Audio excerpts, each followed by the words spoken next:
This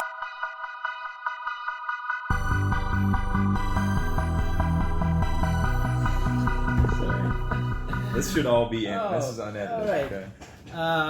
What is it Brian didn't want us to say? Hey guys. Yeah, so start that. So hey guys. Hey guys. Hey. Welcome to the Retro Time Podcast. So Jeremy, what are we talking about today? What are we talking about today? You know, something came up today. Interesting. I don't know if you guys can see, we're recording. Derek's got his Hawaiian shirt. I do. And it's a wonderful, beautiful Hawaiian shirt. It's one of my favorites. There's a little tradition that Derek and I have. Mm-hmm. On Fridays, we wear our Hawaiian shirts, regardless of the weather. Last Friday, it was rainy and cold. It was. Tough Hawaiian shirt. In the morning. And we wore our Hawaiian shirts, and it was hilarious because it was so dreary outside. It's the antithesis of Hawaiian shirt weather. Yeah. But later in the day, it got hot, and the sun came out. Sure did. In January. Sure did. And it was perfect Hawaiian shirt weather. Baby. Yeah. So anyway, that's our tradition, right? And we were talking about this. We said, what's a good topic for a podcast? And one of the things that we came up with was dealing with working in a giant company. And you might ask yourself, how does that Hawaiian shirt tie in to this? And it's our way, Derek and I, we have this way of just making this giant behemoth of a company a little bit smaller and a little bit more personable. You might call it silly goosing it. Silly goosing it. Yeah. And so that's goose it up. That's kind of where this ties. You wouldn't think it. That's our a little analogy is kind of how it ties into this topic today. But you listen to podcasts, generally speaking, about software development, UX design, things like that, product design.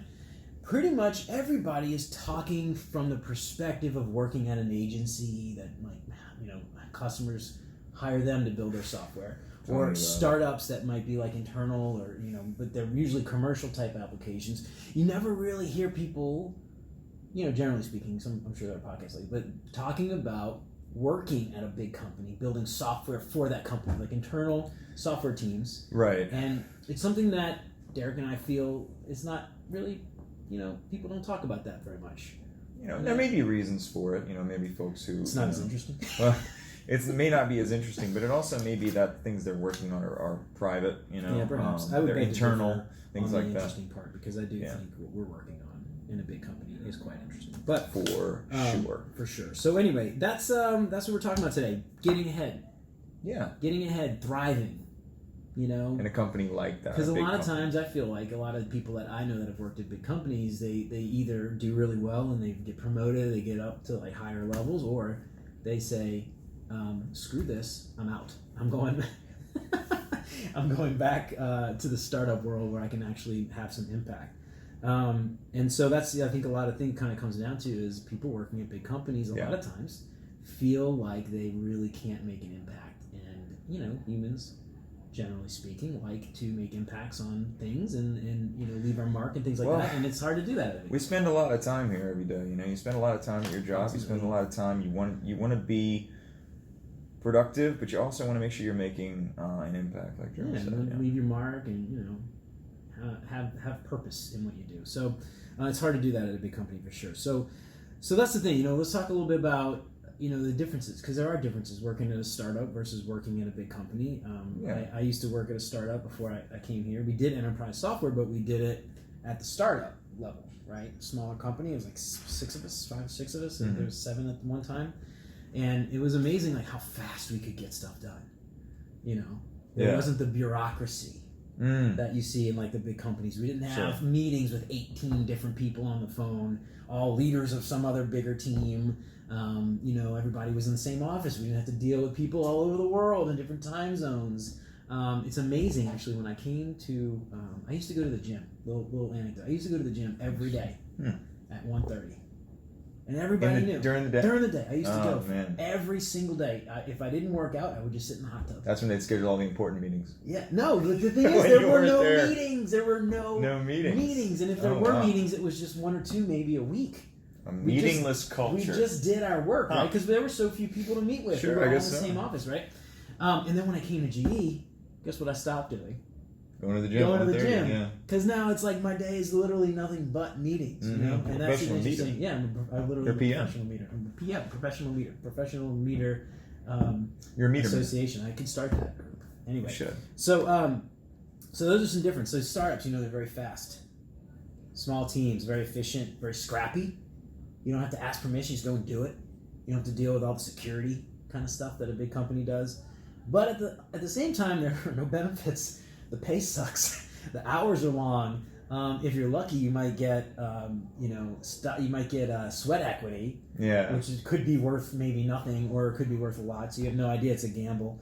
But even aside from that, working at a startup is small teams, and what that means is you end up working with just by yourself. Interesting. And as a designer coming from that background, I had nobody to look at stuff and say, "Hey, that's bad," that doesn't work. Have you tried this other thing? Or I'm stuck and I can't figure out how to get past it. It's as if you were in a wolf pack, but you were kind of the lone wolf. The lone wolf. The soul wolf. The soul wolf in the pack. And that was really frustrating. That was something that was very hard. So I had to, a lot of times ping my buddies who were designers and, hey, does this look weird? Bug them while they're trying to actually work at their jobs. Right. And so the culture is very different. Yeah. But I know you've worked at the government. That's crazy. I have. That's the biggest it gets. I don't know if it gets any bigger. It doesn't really get any bigger, but I can tell you though, looking back at my startup days, I had a job working in a startup, but it was kind of a different environment than a lot of people. It was so much of a startup that it had just started that week. That's a startup. And I was the only programmer. Were you the only person? It was the CEO. The actual company operated out of a recording studio. So I had a piano behind me, and the recording. Nice yeah, I spent a lot of time. I'm stuck. Let me go. Yeah, I spent a lot of time unwinding, but it was chaotic in that nobody was reviewing my work. Mm-hmm. Nobody was telling me or making me get better. Helping me get better. I couldn't. I didn't know if I was doing things terribly or good. It turns out it was really bad I was doing programming wise. And when I came to the government, I realized, wow, I do have support, but everything is so slow. I got kind of disillusioned for a while. Yeah. Didn't know who to trust either. Who was the good ones? Who were the people who just hung around for years and never were really great, but just happened to keep getting promoted, because that happens in big companies too. People fly under the radar. That's one of the bigger things I've found working in a big company. That's maybe the most frustrating. Yeah, for sure. It's really easy to fly under the radar. Which, if you're talking about just getting ahead, maybe that's what you want to do. Maybe you've been doing this for 20 years and you've got family to support and you got other priorities. It's not that maybe you're I don't think people that do that kind of thing are necessarily intended. Oh, they probably just fall into habits. Even that, it's not the top priority for them. Maybe their family, maybe they got a side business that they're running or something, and so they come to work, and then when they're done, they check out, which is fine. I mean, there's nothing wrong with that. I don't think that I can't blame. I mean, ain't no shame in that game. So that's one of the things to me, the biggest benefits of working in a big company. There's certainly negatives, but the bureaucracy is obviously a lot. It's slow. But at the same, it's very segmented. It's very. I'll tell you a story. Siloed. I needed a notebook. Okay, I needed a notebook this week. 10 people were involved. A notebook. 10 people were involved. A PO was created. A process was created. And I have notebooks going. See, I would have just gone to Walgreens and bought myself a notebook. That's what people end up doing if they want to. That's the problem with. I didn't know. I didn't mean to cut you off. Yeah. If I would have known that the company would pay for my own notebook and pens, I would have gone through that process a long time ago. I didn't even think to try. But that's the thing, because things take so long. A lot of times, people just let the bureaucracy take advantage of them. But that said, there are huge benefits to working in a big company. Oh yeah, right, for sure. The money. Without a doubt. Mm-hmm. One of the best places to work. Cash money. Benefits. Benefit money. If you're lucky. Impact awards. Unlimited time off if you get the right company. Right. A lot of money to throw around. So lots of money for travel, lots of money for training. For sure. Those kinds of opportunities that I would have never thought to even get money to go to a conference at a startup. Me neither. You know, unless it was like a really big startup. At that point, it was, Right. at what point is a startup no longer a startup? You know? Once Like, you have HR. Google is no longer I think a it's startup. once you have HR. You know, like Uber is not a startup anymore. No. Although Uber's HR wasn't super great. Yeah, so right. It was a different So anyway, but you know, lots of opportunities for promotion and growth and things that you would never get at a startup. And you know, if you are older and you've got family and you got kids and stuff, you know, I could never see going back. Never see myself going back to a startup at this point. Well, there's all other kind of benefits too, like HR benefits, you know, and other things HR does. Like there was a tuberculosis outbreak at our site, you know, and there were a certain group of people who had to be like put into a room. A whole process was in place. We got free testing and all this stuff. It was just. If I were at a startup that would have happened, they'd been like, just stay home for a few days. Just stay home for a few days. If you feel bad, go to the doctor. Just come back if you don't die. Can you go to the emergency room because we don't have any money? Actually, you know what? Go to urgent care. Yeah. ER's too expensive. ER's too expensive. Right. But no, the work-life balance to me is like the biggest thing, right? Like being able to take off for sure when I want, go to my kids' stuff after school, or go to the stuff during school. They got a play or they got a musical thing, you know. Being able to go to that, go into their events, is worth more than any of the money they could give me. And that kind of reason alone, I think, is a reason. And obviously the benefits are there, but it's so easy to get burnt out here. It is. At a big company. It's so easy to just throw your hands up and say, screw this. It's so easy to just throw your hands up and say, you know what, I'm going back. I can't take this anymore. It's even easier to just become that kind of checked out person. The checked out person I just get the paycheck. I'm not fighting with you anymore. I'm done. I told you what I thought. You didn't think it was good. Right. Screw it. I am just heads down, go home, get my paycheck, come back to work, get my, go home and do my thing. And, that's certainly not fulfilling, I don't think. A lot of people. I think people of certain types don't get fulfillment out of that. And sometimes it's hard. It's almost like, I've heard different psychological things like depression. They will hit you, but you don't know you're being hit. Things like burnout hit you the same way. In a big company, you can burn out and think everything's fine because this is the way it's been for so long, but you're really just going down this path and your habits are really not super great and it can burn you out, Yeah. So then what? Right? That's what do you do? What do you do? How do you thrive? How do you thrive? Yeah. So we identified the whole point of this podcast, right? Yeah. What can you do? What are your options? Let's walk through it. So what are some of the big benefits of working in a large organization? And you can kind of twist some of the negatives to become benefits. I'll talk about that in a little bit. So large companies are primarily built around people knowing other people who've done certain things in the company. Relationships, building relationships. Documentation is oftentimes out of date, not useful. So knowing the right people is a good place to start. If you're on a product that is complicated or an organization that is complicated, learn the organizational structure as best you can. Write it out. That's a first step to you dissecting this incredibly complex monster and making it simple for yourself to understand. Right. So, and then to that, once you've got that and you understand that, that's when you can start to break the structure. You can't break a structure until you understand it, exactly. So once that happens, you can find a thing that doesn't exist and make it for yourself, which I think is something that a lot of people coming into big companies are terrified to even try. And an example of this might be, a good example, I guess, would be something like enterprise software is very slow to adopt UX. Right? So you're starting to see that now. But 2-3 years ago, a company we worked for didn't even have UX. It wasn't even a thing. And so finding out that structure and realizing that there is a hole or a need, right? A vacuum that needs to be filled, you can then become the answer to that problem, that hole. Fix it. And you can then become the person to go to for those issues. And then theoretically, if the organization is fluid enough, can eventually turn that into an actual position, become a director. The first person to show that there's this problem, maybe you work to hire a person or something and eventually get up there, but if you don't have the experience, but finding that need and filling that need creates opportunity for you and makes you invaluable, because eventually that's another downside of the big companies, ebb and flow.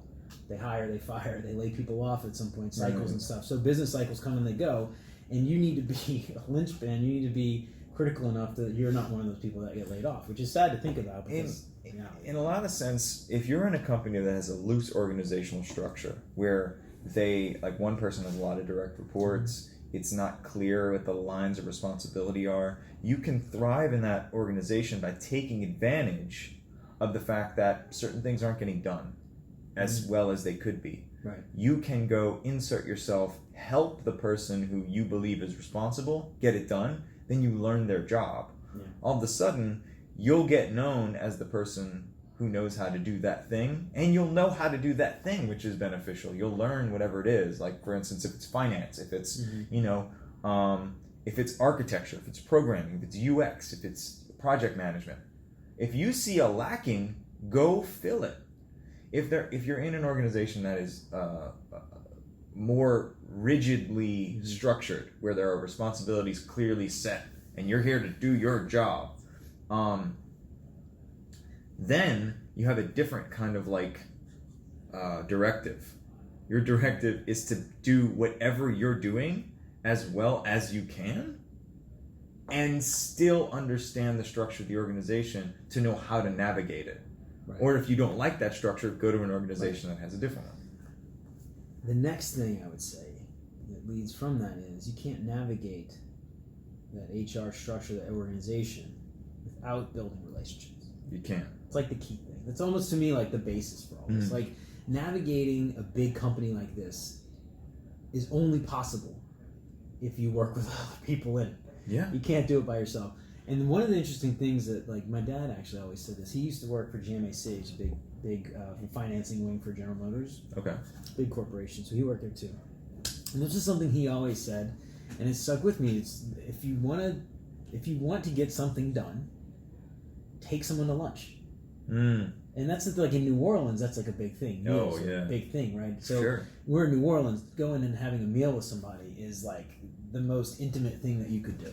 So true. Right? And so you break down, you let your guard down when you go in there, you share a meal with somebody, and you create, like, you might have food stuck in your teeth, those kinds of things. Like, you're very kind of like, you let your guard down. You're very vulnerable. Yeah. And so it's a lot easier to make closer connections with people in that instance, right? So, even drinks, lunch, whatever. Dinner, drinks over lunch. Drinks over lunch. Drinks over drinks. Drinks over drinks. Lunch over drinks. Yeah.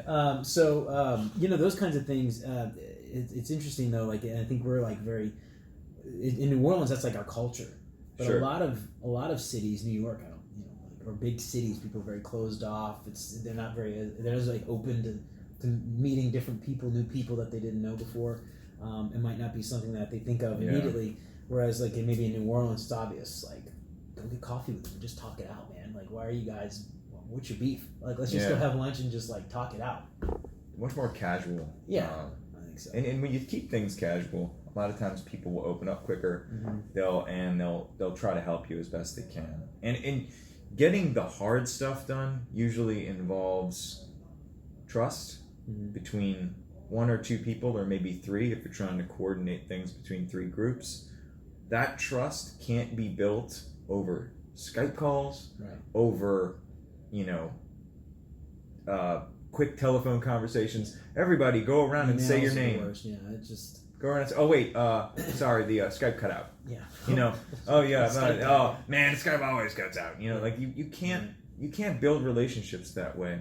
So if you have a team that is either large and partially remote, you got to get people together periodically so that you can group together. That's something we haven't talked about, but it's an aspect of being in a large organization, because that's the new way to work, is remote. Well, getting people together is critical, I would say. Obviously, budgets won't allow that sometimes. So, to your point, the Skype calls and things like that, if that's all you've got, it's all you've got.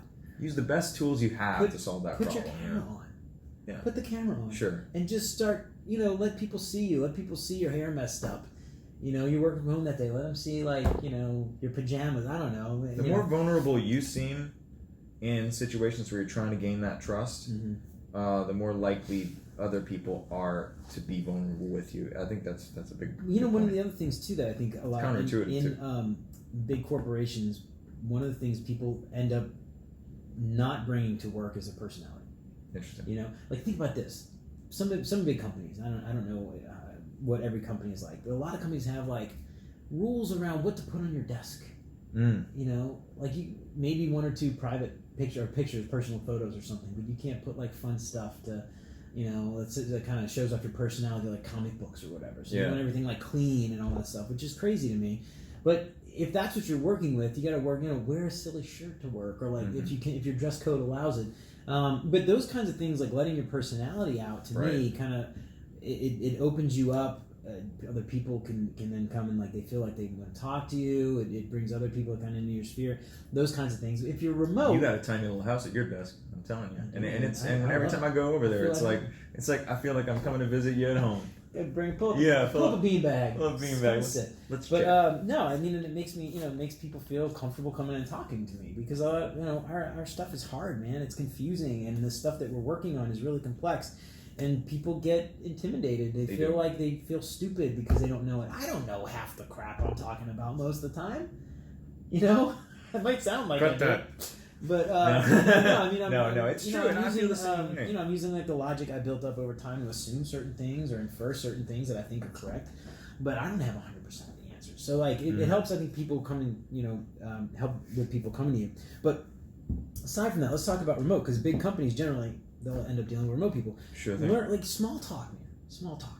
When you get on a phone call with somebody, and you've got 30 minutes, people just want to get right down to it, right? And it's sometimes important, but hey, how was your weekend? How are your kids? Oh, I heard you had a toothache the other day. How'd you go get checked? You're all right? Everything's good?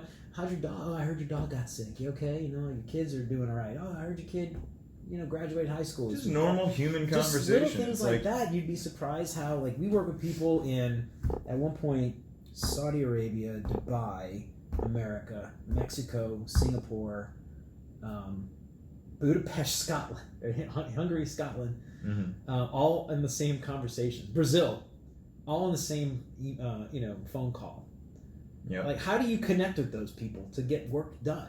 You can't just jump into it and like different cultures, different people, different ways of working. I have a technique. Okay, you start the call. You say, "Hey guys, tell me." I'm going to do each of your accents. Tell me how accurate I am. All right, let's go Scottish. That's not even close. Let's do Irish. Let's do Budapest. That's not even close. Let's do Polish. The same exact one. It's not helping anybody. However, you'll get good feedback. You will get good. You consider not doing that again. Consider never doing that. But that it's important to do the small talk. I cannot stress that enough. And it's not wasting time. And people feel like it's wasting time. And I'm sure somebody on the phone call will feel like you're wasting time. And I'm not saying spend 45 minutes small talk, but 5 minutes. Cut it off and say, let's get down to work after 5 minutes. I think it's where you will probably, that call will be more efficient.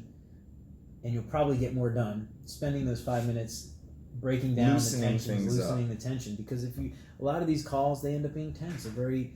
you're trying to convince somebody of a thing that you think they're wrong and you think you're right, and you're trying to convince them of that. It's a lot easier to do that when you're friends with somebody than it is when you're enemies. Right. And so that's the kind of stuff that when you're dealing remote. So we talked a lot about what to do thriving relationships. I got one more. Hit it. Learn a few words in the other language. If you're working with people from another country, I guess. So we've worked with people in now Budapest. Czech. Poland. That's Poland. Czech. Poland. Yeah. See ya. Kissing him. Thank you. Hello. Goodbye. Jinky.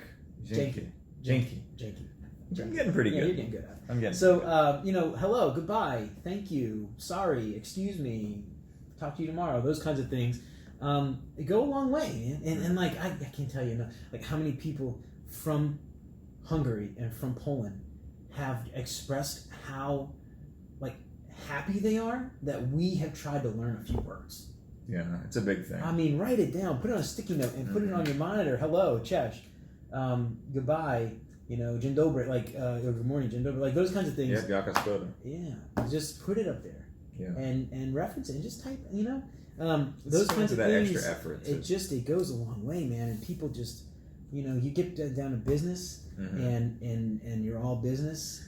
And it doesn't end up being as efficient and as effective as you would think it would be. Now, I can tell you a story. Jeremy and I traveled to Poland recently, and we were having dinner with two lovely women from Poland, and we were trying to. They were very excited about the way we talked in New Orleans. So there are a few things that we say. Now, before you get us in trouble. Yeah. This was a large group of people. Oh, yeah, it was a large group. It wasn't just two random women in Poland. Hey, you and you, come have dinner with us. No, the chances are very good.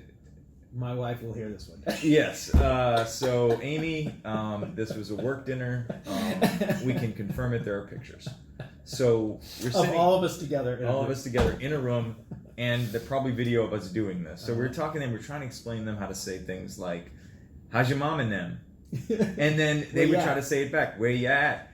And who dat? Who dat? Yeah. So it was funny. I got a response back from one of them, and I said, I asked her, "How's your mom and them?" And she responded back, "Who dat?"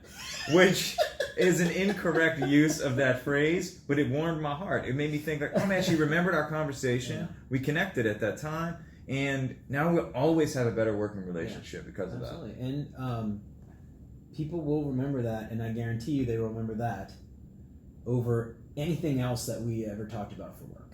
Yeah. But they remember you, they remember me. Mm. And that's, like when it comes to go and take care of the next problem, all the technical crap we talked about is irrelevant. What they'll remember is they were really easy to talk to. I can go to them with a problem, and it won't be stressful.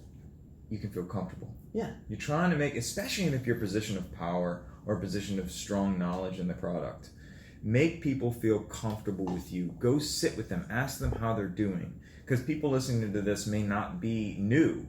A lot of times people make podcasts for people who are new to the industry. I'm not new to the industry. Mm-hmm. I've been doing this a while. I love to hear people talk about things from that perspective. Go talk to them. Go sit. In the morning, go ask people, hey, how you doing? What you working on? Need help with anything? Yeah. Go down to, remember what it was like when you started. That kind of thing, Yeah. But we talked a lot about relationships, culture, all the things that are important in thriving in an organization, creating your own way, great stuff. What about coping? Things like shirts. Or what are some things you do to cope with? I did a training course last year sometime, the year before that, I can't remember. And the idea was leading in a volatile environment. Okay. Right? Things are going to go wrong. The stock price is going to drop. There's going to be external things you can't control. How do you cope with those things, right? That was part of the big thing. And it was really one of the books that we read for this training course. One of the things this guy's talked about was setting time aside for yourself to just not think about work and put it on your calendar so people can't schedule a meeting. Like my gym time. I used to go do my gym time. Sure. I stopped doing it. Mm-hmm. And now instead of going to the gym and relaxing and even just going to sit in the hot tub and not dealing with work for an hour, I got to get a call in with a knucklehead and convince him that the thing he's doing was wrong and I have a better solution or whatever, and then it gets all stressed out. Whoever's listening to this right now, it's not you. Go ahead, Jeremy. But so, those kinds of things, I got rid of my personal time. Yeah. And that's fair. I mean, it's an hour of the day, and I've got, you also have young kids. I got kids. I'm not going to take an extra hour to stay late. Before when I was at a startup, I didn't have kids, so I don't have to worry about that. But those kinds of things, carving a piece of time out for yourself. Another thing, maybe your kids, if you have kids, are your coping mate. That's time out. I'm zoning out. I'm not talking about work. I'm bathing the kids. I'm cooking dinner. I'm doing whatever. So phones off. It's upside down. It's silent. I can't see the screen. It's put it in a drawer. Mm-hmm. I did make the mistake. Not a mistake. I did make the decision to get rid of my personal phone and use my work phone exclusively. Right? Interesting. So they pay for the phone. And why have two phones? It's kind of a waste of money to me. So I end up having my phone with me all the time. Which, I don't think the company cares. That's why they give it to you. They have a work profile button. I turn it off. So I can't get email. I can't get text. I can't get, Slack messages, things like that. So, I don't know if it's reading, if it's like playing pool with your buddies, if it's going to the gym, if it's wearing silly shirts to work, if it's putting, pictures of your kids up on your desk. I don't know. What do you think? It's about. I mean, it is about keeping your personal life separate. And I found when I first started a large company, not the government, but the large company, I felt like I had to go above and beyond on every task, everything I was doing. So I was working a lot of nights and weekends. And what I started to realize, burnout slowly crept in. It slowly started to, like we talked about before, I didn't really know it was happening until all of a sudden I was just so upset about some silly thing that I had no reason to be upset about. And backing away from that, delegating more, realizing that other people are smart too and can do things. Maybe it wouldn't be exactly how I would do it.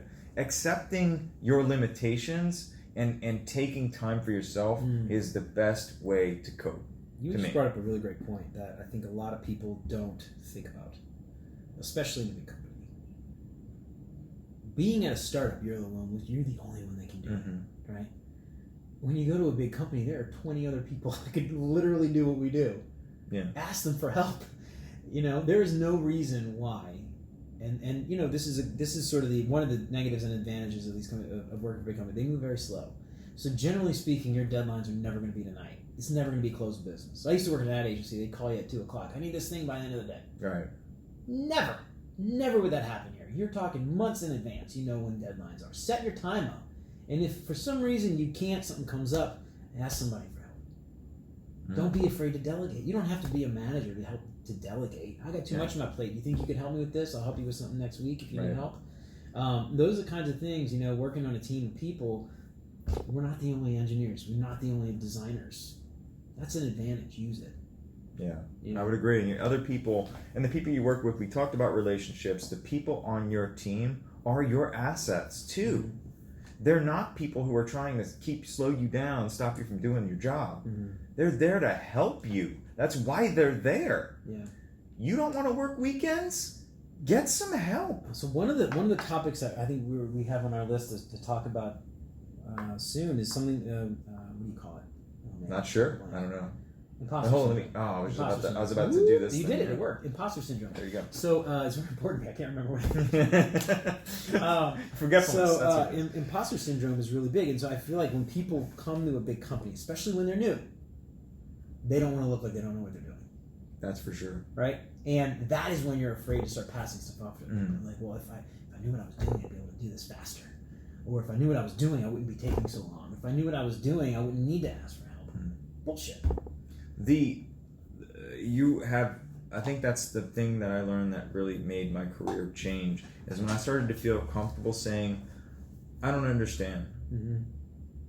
And my whole career, I didn't understand anything, turns out. Yeah. But I never said it. Yeah. So I sat in this like scared, frightened mode until I realized that people don't mind telling me what's going on. Or even helping. Me out. Questions, helping, yeah. And a lot of times, we write software, so people will review code.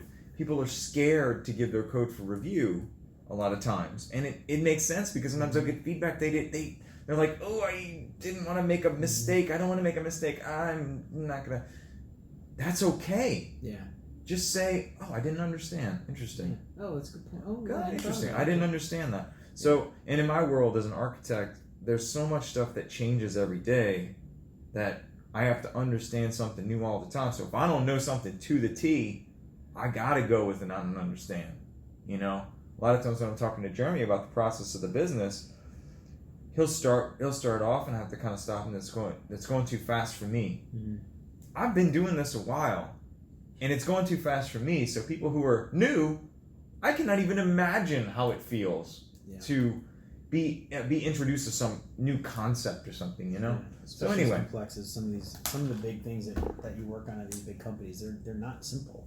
Right. If they were simple, we would have bought a simple little app online to do it. Yeah. So it's not simple. It's very complex and it's very specific to the business, and it's very difficult to follow. And asking questions, I think, is maybe the most important thing. Because any of this other stuff we talked about, you can't get that information without not being afraid to ask the questions first. So it seems to all tie together. So if we were to tie this all together in kind of a closing statement, it seems like from what you were saying, where I was going, my ramblings. I love your ramblings, Derek. Thank you. They are, yours, without a doubt, my favorite ramblings. Yours are delightful as well. I try.